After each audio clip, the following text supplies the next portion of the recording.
Greetings, crew members. We're back with episode 2 of our review of volume 2 of Love, Death, and Robots. If you haven't seen episode 1, check it out on our channel, where we go through the first 4 episodes of the season. Don't forget to leave a like and subscribe as well. But now we join episode 2, already in progress.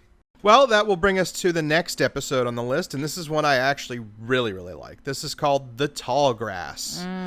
So The Tall Grass is a fairly simple, straightforward story of a man, looks like turn of the century, 1900s-ish. I didn't catch a date on that newspaper he was reading, but we can zoom and enhance to see what it was, if there was one. But he's very turn of the century, and he's on a train going across a field of this big tall grass, and the train stops. And he gets out and he sees these blue lights and he's warned by the conductor, sort of the prophet of doom in that typical slasher sense. Don't go a-wandering now. And of course, the first thing he does, like a dumb horror movie protagonist, is go a-wandering into the tall grass, counters monsters or zombies or they look kind of like weirdness. zombies. There's this really nice build up to it, where he's in and he can hear the lights and the voice, or see the lights and hear the voices, and he can hear the train starting back up, and then it builds from there, and then you get these monsters, and then he scurries to get back, loses his track, eventually is saved by the conductor, gets an info dump at the end about how that this one spot seems like it's like a tear in the fabric of space and time. Psycho style info dump where it's I guess it's a little better because at least it's the conductor, but he shows up at the end and he's just like, it could be this, I think it's this, and this is also what could have happened, but don't tell anybody because no one will believe you. And it's like, okay, old man, you could bring scientists, you could bring soldiers with you, you can figure out what this is. Show it's somebody. in the same spot, it doesn't move, it's the same thing every time. You could bring people to investigate this. That's part of why I like it, though, because one, it feels like it's got this tone of like a Lovecraft story where it's like there's this big thing that is much larger than us and very deadly to us because it's completely indifferent to us, but it exists because it's breaking into our world from in this specific spot, and like most people are just content to ignore it because they don't want to think about it, right? And then also it feels like it's kind of like that campfire horror story in the sense of like, and then the old man said that there's like a door that opens up out there, and something comes crawling through. But for all of that buildup, the creatures are kind of generic. That is a fault, yes. Except for their teeth. Their teeth are cool, how they fold out. Yeah, that was neat. Creepy. It reminds me of like kind of like an anglerfish or but something. But other than like that, they're just blue, shark. Glowy, squishy zombies. Yeah, and they're vaguely human shaped, which they do act like animals and zombies. There's the one point where he looks like he's very much about to be eaten, and then one tackles the other, and they start monster infighting like it's. But like Doom. the protagonist is also dumb, so that I guess that works. That's the other problem with this one is that it just does. Walks in. Yeah, he's told not to wander off, and he just wanders off. He's like, he's got that horror movie protagonist syndrome where you're screaming at the screen, "Don't do the thing! Don't go up the stairs! Don't go in that hallway!" I guess it could lend itself to the kind of moth to a flame atmosphere that they're going for, which they like nail maybe pretty drawn good. By the light.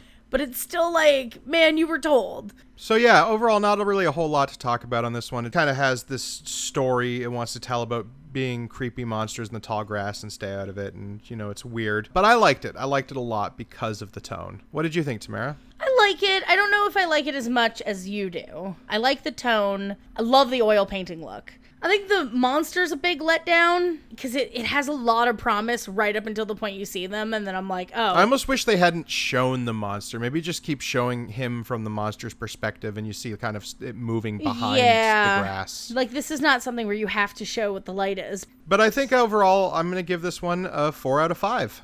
I'm going to give this one a 3 out of 5. Best not to mention this to anyone. They won't believe you anyway.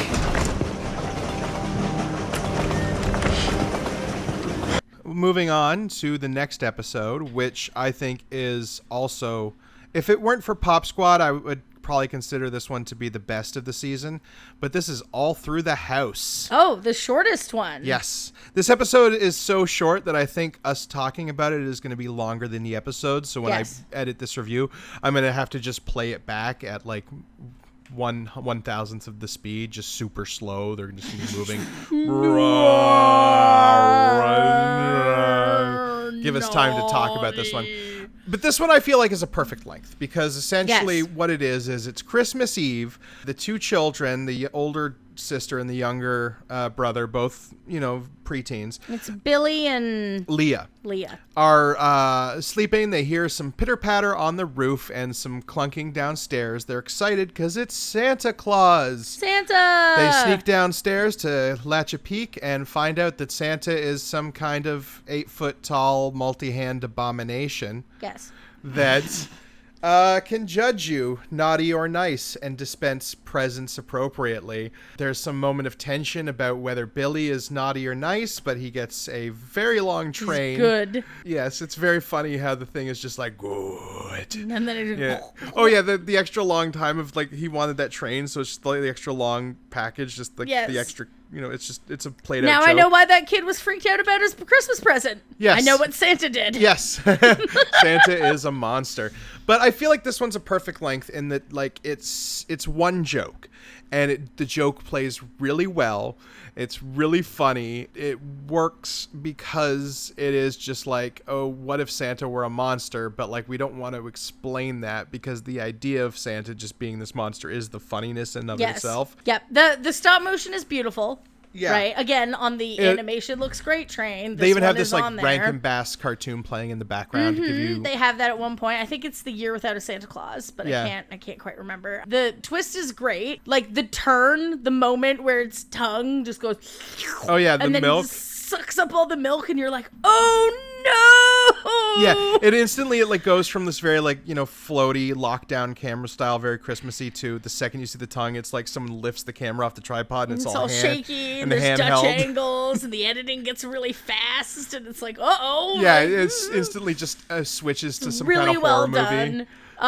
It's the perfect length. I agree with you, but it is also super short for something that only has 8 episodes. That's getting into what we were talking about at the start of the review, which is that being for only 8 episodes, some of them being 4 minutes long. That feels like a little bit of a cheat, of a ripoff. Yes, it's like this is 4 minutes. Yeah, I think on its own, regardless of that, if this were in season 1, it would still be one of the highlights, still one of the best episodes. I think that it stands out even more because of the lack of content in season 2. The creature design is so good. With the hands around its mouth, to come from the boring, generic ones of In the Tall Grass to this thing.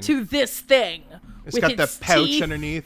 And its hands that it like holds up, but then it's got like other hands. And you kind of see like... And it can fly. At the end, it can fly. That thing can fly. And also like it's kind of big, pouchy neck. Like it's meant to draw kind of like this warped view of Santa Claus, where like his sack full of presents is now his neck big sack. Gross neck sack. And like it's got it's red all over, so you get that Santa red with I think some of the white of its teeth too. Oh, and it's drool when it coughs up the present. There's drool all over it. It's like, quick drying drool. It's not like there a couple shots later. Yeah, it looks like KY jelly from Alien or something. It's just everywhere. It's great. Actually one of those rare stories where it's lent to by not knowing anything about the characters, because it establishes, okay, this is what happens when you're good. You get a present. For Leah. Is Billy good? Yes. Oh no. And there's that moment Billy where it's sort of like boy? it sort of pulls back, like it whiffed a fart, like there's something in there that wasn't quite. So maybe Billy's just on the edge. And you're like, oh no. And then when he specifically like touches Billy's head and goes, stay good, you're like, oh That's no. like a threat. That's like RoboCop looking at the audience and telling kids to stay out of trouble. Like it's meant to be helpful, but it's a threat. Santa, no.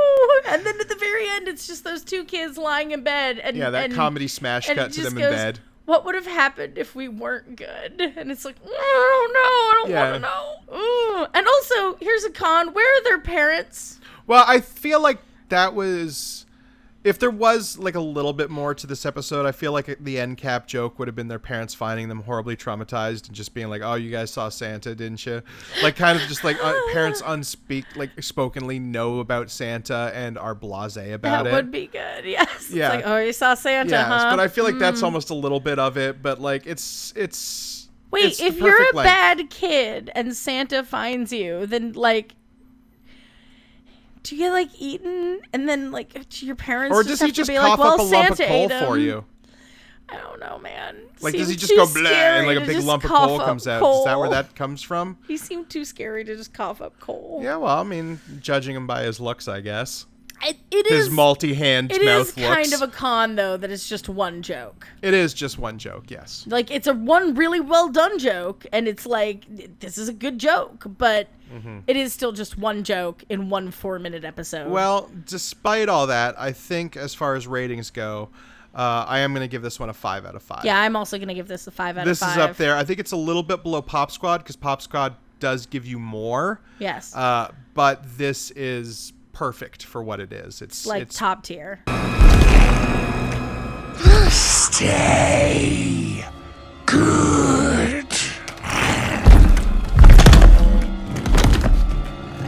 Should we move on to the next one, which is the beautifully done Life Hutch? beautifully animated. Yes. A little flat on the story. Yes. So, basically, Michael B. Jordan is fighting aliens in a spaceship with his squad. Yeah. He gets hit by Thing, and then his spaceship crashes, and he finds a life hutch on the planet surface sort of like that he's on. Automated dropped like lifeboat things. Yes, in case this happens. And he finds it, he goes to it, he gets in, and it's also been damaged. Like, it's been damaged in the crash. And the maintenance robot goes, completely insane. The way that maintenance robots tend to do. Because this is a story written by Harlan Ellison, and if we know one thing about Harlan Ellison, he is that terrified he doesn't of like robots. Or anyone else, really. A young woman calls me and she says, we'd like to use it on the DVD. Can that be arranged? And I said, absolutely. All you got to do is pay me. And she said, what? I said, you got to pay me. She said, well, everybody else is just, doing it for nothing. I said, everybody else may be an asshole, but I'm not. Anything. Other than himself. Really robots. Mostly robots. Mostly robots. And he fights the robot. He beats the robot, and then he gets rescued. Yes. It's very creative in the sense that the robot itself it's as the T-Rex is, its vision is based on movement. Yes. So Michael B. Jordan sort of has to sit there very still, which becomes troublesome for a very gruesome moment when the thing steps on his hand. It's bad. My fingers hurt just thinking about it. Yeah, it's a very... Both of my pinkies hurt a lot yeah, now. I can't even show it, but again, here it is 27 times on screen. Yeah, it's not that strong of a story because it's got the best animation out of the pack, the best photorealistic animation. Oh, no, yeah, there's points, like I said at the top of the episode, where there are points in this where I was hard to distinguish if it was real life or it was animated. It looked like him. Yeah. Yeah, it just looked like him as a person walking around. The sweat on his skin, the textures, the movement. I like that the main character is smart, and he uses his smarts to solve his problem, which is the murder robot. He uses his flashlight that he's got, and he gets the robot to follow the flashlight like a cat to a laser beam. And then he does it on the robot's own legs, and then the robot punches its own legs out so that he can come over and kill it. Because this thing's very dumb and one-minded. Yes, which was really well done. I liked that. The robot design and the design of the smart hutch, I liked that a lot. I like how they use the helmet to show the consequences of what would happen if it saw him moving around. Which is just smashed into oblivion. Because it just smashes that helmet into oblivion, and the whole time you're like, that could be your head. Mm-hmm. That would be bad. And I also had a really visceral reaction to the finger smashing. That is kind of like, not since the arm loss in Helping Hand from season 1 has there been sort of a bodily dismemberment that's felt so real and visceral. Do you know what it reminded me of?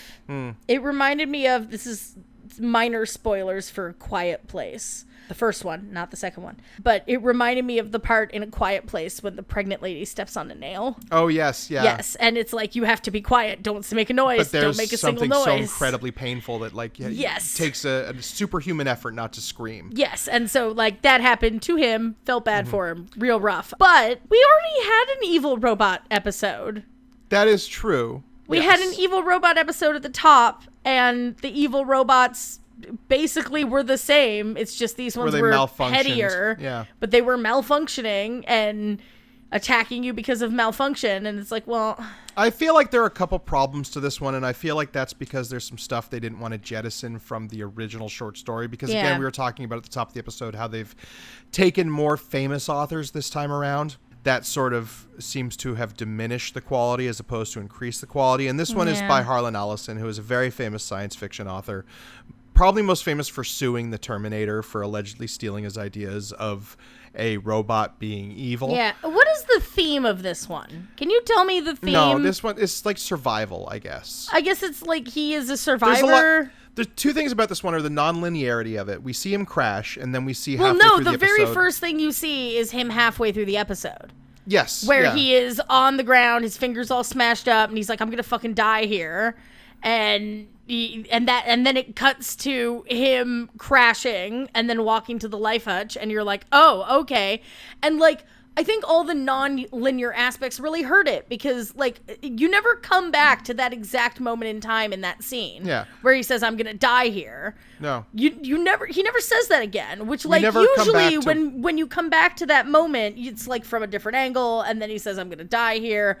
And they didn't do that, and it's like, it feels like they chopped it up to make it non-linear, and then that just hurt all of the pacing. Like, I didn't need to see him fighting aliens. Yeah, that had nothing to do with the story. And itself. All it did was kind of cut the tension that I was feeling with this robot. Yeah, or I didn't need to see him looking at the flashlight in a flashback to realize that he could use the flashlight now. But when it's 12 minutes long, I don't need you to cut the tension. Yeah. Like, the tension doesn't need to be cut when it's, like, 12 minutes long. Yeah.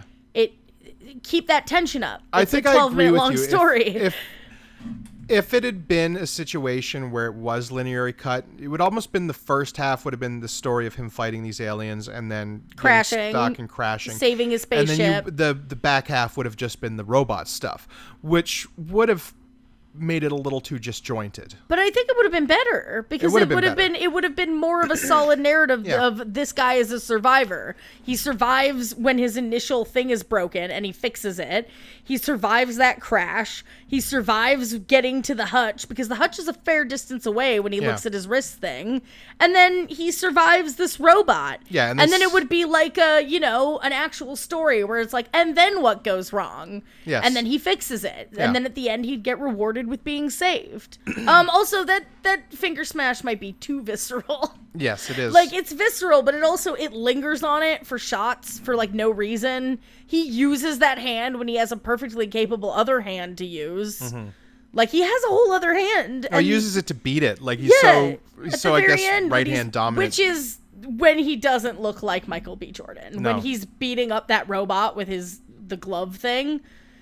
He does not look like Michael B. Jordan. He doesn't look like a real person. His face is weirdly twisted and the lighting is weird on him. Yeah, when he was specifically, I think, in the cockpit of his ship fighting those aliens too, it also looked kind of weakest on his face. He was behind a helmet visor at the time, but I felt the same way. Overall, the animation in this one is kind of representative of the utmost top tier of what we can kind of do. It was up there with Aquila Rift. And so but it's cool to see Michael B. Jordan. Yes. And fighting a robot. And the man loves sci-fi stuff. Yes. Because, he also helped produce Raising Dion, which is hilariously another one of our Yes, you can go check out our vaulted review on Raising Dion and check it out and leave a like. So let's rate this one. I think, this one's a 3.5 out of 5. I don't feel like this one gets... We haven't really had too many 2s or anything below. I think this one's a 3. Mm-hmm. See, it's funny because they seem like they're treading mids, but that's, exactly what you said in the opening, which was...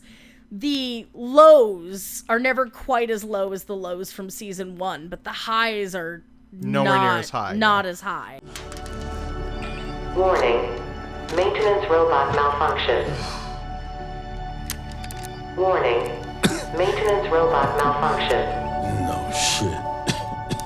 Warning. Which brings us to the last one, which I think is the epitome of my feelings. The drowned I didn't giant. like this one, the drowned giant. So basically, the concept of this is, it is a snooty, I'm going to try and be, unbiased. So it is a scientist He doesn't say what kind of scientist he is. He just says he's a scientist who is narrating the story of a giant dead man who has floated up on the beach. He's like easily 50 feet tall. Yeah, he's real. Yeah. He's real huge. Ant-Man in the airport size. And it basically is a study on this very large man's decomposing body and how the people around him treat it. God, I don't like this one. At a certain point in this, and that's it. That's the story, by the way. I'm not being thin on it. Yeah, eventually they dismember it, and eventually then it's forgotten it's about. Dismembered and it's forgotten about, and that's the story. That's the plot. Yeah. I didn't like this one. At a certain point in this one, my mouth was in a very aggressive frown because I was like cringing. Basically, from the point where he steps on the body, where our narrator steps onto the body. He goes to this dead body, there's a big crowd.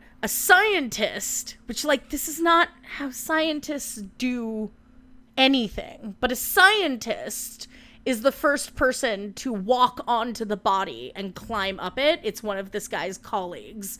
And so a bunch of people just walk all over this giant dead body of this man. And they're like, there's shots of them just lounging in his ears and like ballet dancing on his nose. And it's like, this is hugely disrespectful and I hate this. And it's like, the only way I could see this working is if it was set in the 50s. Well, yeah, that goes to, again, this is one of the more famous authors. This is J.G. Ballard, who wrote many high concept science fiction book in the 1970s, late 60s to mid 70s.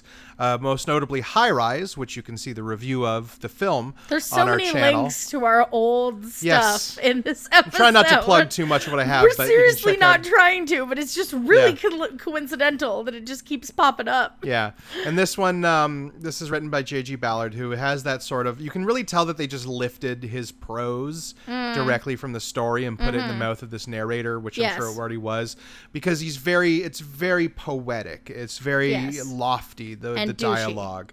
And douchey. Sorry. I'm sorry. This guy's a douche. This guy's all like, there's a whole point where he's talking about like the swarm of his miniature copies who are his lesser around him. And like, he's like talking shit. He doesn't say it like an evil serial villain though, but still. He might as well. And then he does like all of this like, oh, I'm like, so above these people. And oh, he's more alive to me than the people around me. It was one that really stuck out to me as oh, fuck off, man. Yeah. And then when he steps onto the body, he's like, oh, when I did it, it was all majestic and noble because I was doing it for science and everyone else is doing it because they're a pleb. And it's like, fuck off, man. Shut up. I really feel like the problem with this one is that visually it doesn't mesh. It's the setting. It's because it's set in modern day. Yeah, it's the set in, visuals like, a don't mesh with the modern-day imagery. Small town. Yeah. And we're supposed to believe Land Rovers and cell phones We're and supposed stuff. to believe that these modern day small town folk would act like this. And it's like, okay, This thing would be look, all over man, fucking TikTok. Look, buddy, this would be all over the news. Just TikToking with my There'd giant be dead body. crime scene tape around it. There would be hordes of reporters just standing there with their cameras reporting on the giant dead guy. Yeah, Glenn Beck would be there talking about how the liberals killed God. They're all and like, here he is. oh, his body was dismembered piece by piece, and then people started taking his body bits and like That shit would putting sell them on in freak eBay. shows. And it's like, no, buddy, that shit's in science museums. That thing's gonna be studied for like fucking centuries, so we Yeah. can figure out what is this giant it's man. the same problem I had with High Rise, which is the same. They don't act like people. Yeah, they act like analogies or metaphors. Like they don't act like actual human beings in the real world. They act for the purpose of the themes of the story. Do you know what it reminded me a lot of? We live in a society, man. Yeah, well, Like, yeah. I'm trying to make this big, deep point, but I'm super out of touch on how actual people live. Like, Yeah. it got the tone it was looking for. no, right? I like that melancholy tone it had set. Yeah, it was going for a melancholy, downer, like, kind of like society, we're living in like the right? age where magic is dying. Yes, You know? and it feels like a well-written short story with poignant writing because that's what it was. But it's also like, in 2021, this is not how anything I think this is works. probably the most dated story out of all of them. And so, like, if you had set this in the 50s, I would believe that scientists would just be like, it's a trick of the light and I'm not interested. Or you had But, this like, kind of like 1950s movie tone to it, right? Scientists love light tricks. Scientists don't, like, just walk on dead bodies. They x-ray sarcophaguses so they don't damage them. What are you smoking? Yeah, so not a fan of this one overall? No, this one's like a 1, maybe. Wow. Like, maybe. Like, it could full well be a 0. The animation, there's nothing, like, super special about it. The style is, like, fine. It doesn't have, like, anything great that it, like, makes it go, oh, wow, this is wonderful. It's just, like, it's fine.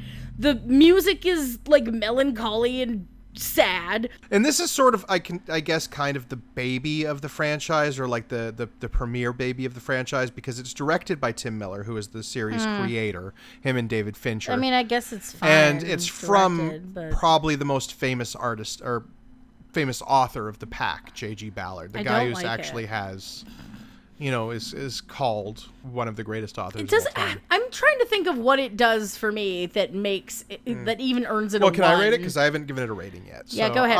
I would say its rating for me is a bit higher. I would probably just give it a 3 out of 5. Oh, a 3? Yeah, for because what? I like the tone it's setting. I like the prose and how it's written. I know you find it kind of up its own butt. It's but, so up its own butt. But I like Chris. some of the ways he puts things. The way he talks about the giant as being some kind of like, you know, like the Greek statues of old. You know, it conjures really good imagery, and if you just listen to kind of the words, it conjures the imagery. I did listen. But to the yeah, you didn't like it, but I liked it more. It's not that good. Not a strong one to end on. No, and just like, yeah, I don't get it. feel that same oomph. There was nothing morbid about this, because for all intents, the giant was still alive for me. Indeed, more alive than many of the people around me. And that's the overall problem that we've had with this series. Since we've rated them all and we're now finished, we can do our summary, which is... My overall problem, I think, with this is that there's no episodes that have that same oomph. Both of the episodes that we rated really high, the Santa one, 'Twas the Night Before Christmas or whatever, whatever it was called. That was All Through the House. All Through the House. And then... Pop Squad. Pop Squad. Both of those have an oomph moment. Where in, like a Sunny's Edge oomph moment, or like an Aquila Rift oomph moment. I feel like my biggest problem with this season is that there hasn't been any episodes, maybe Pop Squad, but there hasn't really been any major episodes that like sat with me for a long time afterwards. That like I watched and like, you know, you think about them over and over again. You think about the little details and the foreshadowing. You think about all the foreshadowing in Sunny's Edge. You think about, you know, you think about the animation and the kind of the twist from historical to futuristic and Good Hunting. You think about that absolute brutal ending to Beyond the Aquila Rift and how it redefines, you know, and sticks with you. The reveal in Zima Blue. Yes, yeah, all that stuff sticks with you, and you think about it, and that's what good sci-fi should do. And none of that really had the same. No, nothing here. It was all very surface level, very, very Soda Bread-like, very light. Yeah, it was all just a lot of mid-range stuff, and it's like, okay, I get it. Right? But I would rather you pay smaller authors for, and I hate to say this, but better stories. Or at least stories that lend themselves better to visual mediums. Yes, because whatever Life Hutch was, it didn't have the same, or set them better. Overall, I think that this season, if we were going to give the overall season a rating, I don't know if Pop Squad and All Through the House are strong enough to bring it up from a 3.5 for me. I think it's just a 3 for me. Yeah, I think it's a 3.5 and I think if you like do the average of all of our things, we'll throw up all the ratings right now. Look at all the ratings. There they are. They're beautiful. But it is nice just to have more. Yeah. It is nice to have more of Love, Death, and Robots. I like Love, Death, and Robots. I just, you know... But go check out Love, Death, and Robots Volume 2 and Volume 1, streaming now on Netflix. And check out more videos on our channel as well. We have some reviews up for other films, as well as a major review of a video game coming up, too. Yes. Really of like almost a whole video game franchise. Yeah, but two video games, and then a big section about all the video games that came before them. Yes. All right, everybody, thank you so much for watching. Don't forget to leave a like and subscribe if you're not. If you are subscribed, thank you so much, and thank you for supporting the channel. If you want to support the channel further, we have a Patreon listed below. But if you can't, just keep watching because we love sharing these with you. Yes. Thank you for watching. Stay safe and be who you are. Bye. Bye.